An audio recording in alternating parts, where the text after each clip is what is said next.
Good morning. This is Dr. Beck. It is April the 27th, 2021, and I would like to provide you guys with some useful information this morning. First of all, we're open, and if you need to be seen, you let us know, and we'll get you taken care of.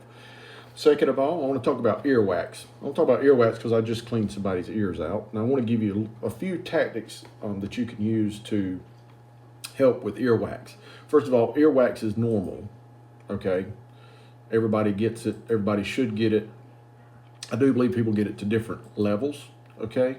But a lot of people think that it means something like you're not clean or something like that. It's not true. The real answer is earwax is completely normal. So let me give you some strategies. First of all, earwax does accumulate, and a lot of people will get earwax so much in their ears that blocks their hearing, or they feel like they're in a bubble or in underwater or something like that, and they'll come to me to have them cleaned out. We have a machine here that we use to clean them out. It's like a water pick type device, but it has a nozzle on it that disperses the water in your ear a little bit, so it keeps us so it doesn't provide a straight jet, which would hurt your eardrum if it did. So the problem we have with that machine is A, it's very uncomfortable to use for the patient, and two, if it's hard, if your earwax is very, very hard, it's hard to remove it no matter what machine you have. So if you have an accumulation of earwax in your ear and you think you're going to come to me and get it cleaned out, there's something you can do before you get here, and that's to use Debrox, Debrox. You can get that from the pharmacy, and you can put that in your ear 2 or 3 days every day before you come to see us to get your ears cleaned out, and it's a lot easier. It just flows out. It breaks that Debrox breaks it up. But another thing you can use that works effectively, I believe, is hydrogen peroxide. So you can use hydrogen peroxide, or you can use Debrox on your ears, and that will help soften up the earwax so that's easier to remove.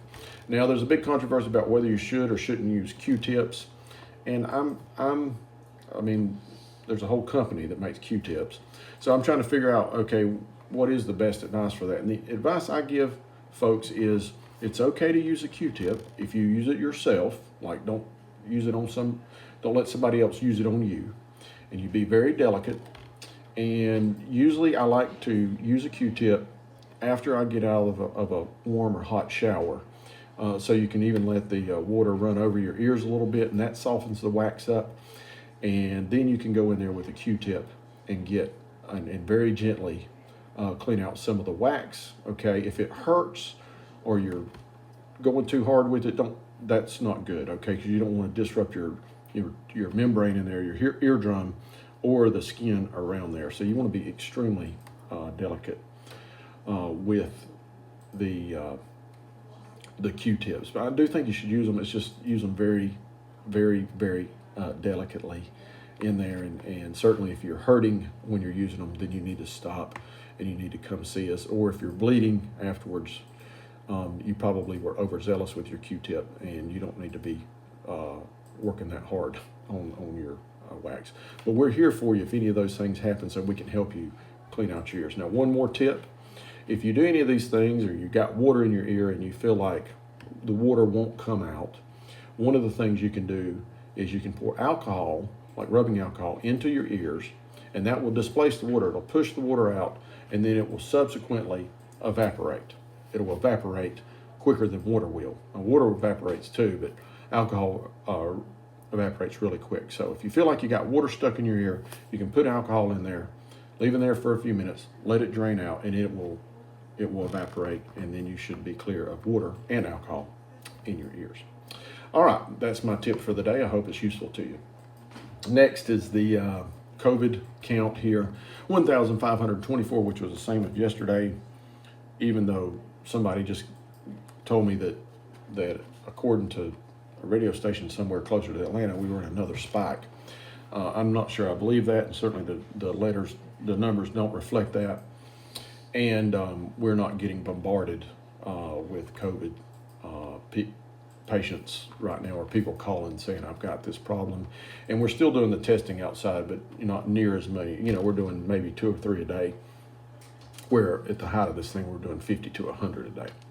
So anyway, I don't think we're in a spike, but I don't think we need to let our guard down. We just need to keep paying attention and everything. And hopefully we can get a little bit better direction from the CDC and the federal government and all this stuff when it comes to wearing these masks and the protection you get with a vaccine. They don't seem to be able to put it all together to give us good information. And it's, it looks like they're just fighting over who's right and who's wrong. And the CDC says this and some other guy says that, and the MIT says this, and there's controversials about wearing masks during sporting events, like the people who are actually like running or doing track and field. So anyway, I don't want to speculate on it too much. I think hand sanitizer and social distancing is probably your best weapon against this anyway.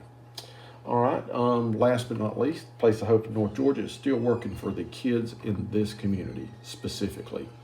And our goal is to intercept or to be a part of a child's life when they're most vulnerable. And we just want to help, and we want to help DFACS, and we want to help our community, and we really want to help the family that's in need too. It's just we got to get there. So your donations will help with that as we go forward. And life's hard. And if you've had an experience with foster as a child and stuff like that, you know that it's tough on the child and it's extremely traumatic. And if we can just lower the trauma a little bit, I'm excited about that.